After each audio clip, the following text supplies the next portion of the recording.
నమస్తే అండి. ఇప్పుడు మనం మన శరీరానికి కావాల్సినంత విటమిన్ బి12 గానీ, ఫోలిక్ యాసిడ్ గానీ లేకపోతే అంటే డెఫిషియన్సీ ఉంటే ఎలాంటి ప్రాబ్లమ్స్ ఒస్తాయి అన్న దాని గురించి మాట్లాడదాము. ఇందులో మొదటగా ఏంటి అంటే మన బాడీలో, మన శరీరంలో చాలా ఇంపార్టెంట్ మెటీరియల్ అయిన జీన్స్ అంటే జన్యు పదార్థానికి విటమిన్ బి12 మరియు ఫోలిక్ యాసిడ్ అనేది చాలా అవసరం. సో, మనము ఇల్లు కట్టుకోవడానికి ఇటుకలు ఎలాగనో డీఎన్ఏ మరియు ఆర్ఎన్ఏ అనే జన్యు పదార్థానికి 4 రకాల బిల్డింగ్ బ్లాక్స్ లాంటివి ఉంటాయి. వీటిని న్యూక్లియోటైడ్స్ అంటాము. ఇందులో థైమిడిన్ అనే న్యూక్లియోటైడ్ ఫార్మేషన్‌లో విటమిన్ బి12 మరియు ఫోలిక్ యాసిడ్ అనేది చాలా ఇంపార్టెంట్ రోల్ ప్లే చేస్తుంది.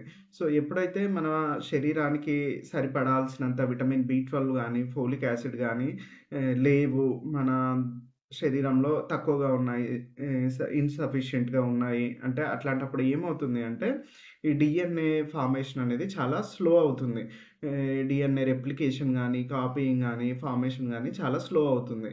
సో, దీనివల్ల మన శరీరంలో అన్ని రకాల కణాలనేవి దెబ్బతింటాయి. చాలా ఇంపార్టెంట్‌గా ఏంటి అంటే నర్వస్ సిస్టమ్ అంటే నరాలు ఎక్కువగా దెబ్బతింటాయి. దీంతో పాటు హెమటలాజికల్ సిస్టమ్ అంటే రక్తానికి సంబంధించిన కణాలన్నీ ఎక్కువగా దెబ్బతినే అవకాశం ఉంటుంది.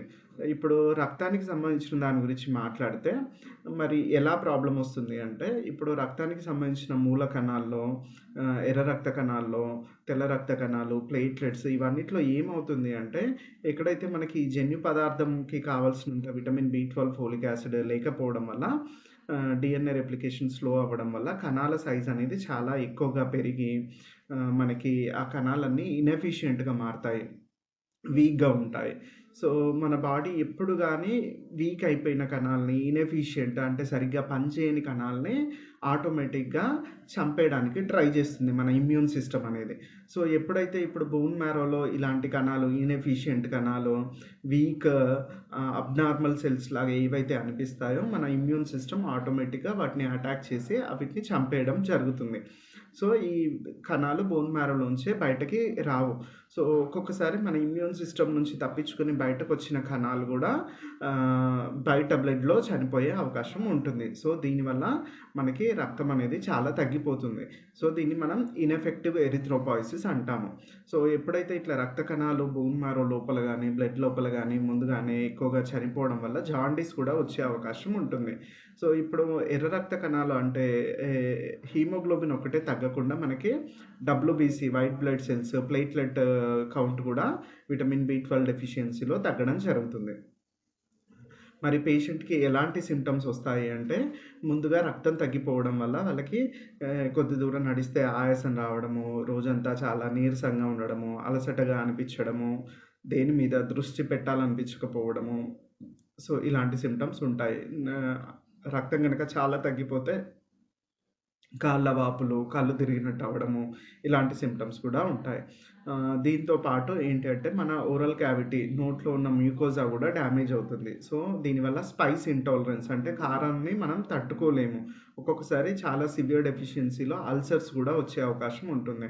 మన చర్మం మీద గూడా మనం మార్పులు గమనిస్తాము. చర్మం మీద నిక్కల్స్ అంటే ఈ పార్ట్స్ అనేవి మనకి నల్లగా అవ్వడం జరుగుతుంది. హైపర్ పిగ్మెంటెడ్ నిక్కల్స్ అంటాము. దీంతో పాటు మనకి ఇంకా నరాలకు సంబంధించిన సిస్టమ్‌లో గూడా ఎక్కువగా ఎఫెక్ట్ వచ్చే అవకాశం ఉంటుంది. దీనివల్ల మనకి కాళ్ళు, చేతులు తిమ్మిర్లుగా ఉండడము, మొద్దుబారిపోయినట్టు అనిపించడము, నడుస్తుంటే తూలుతున్నట్టు ఉండడము, ఇట్లాంటి ఈ సైన్స్, సింప్టమ్స్ అనేవి ఉంటాయి.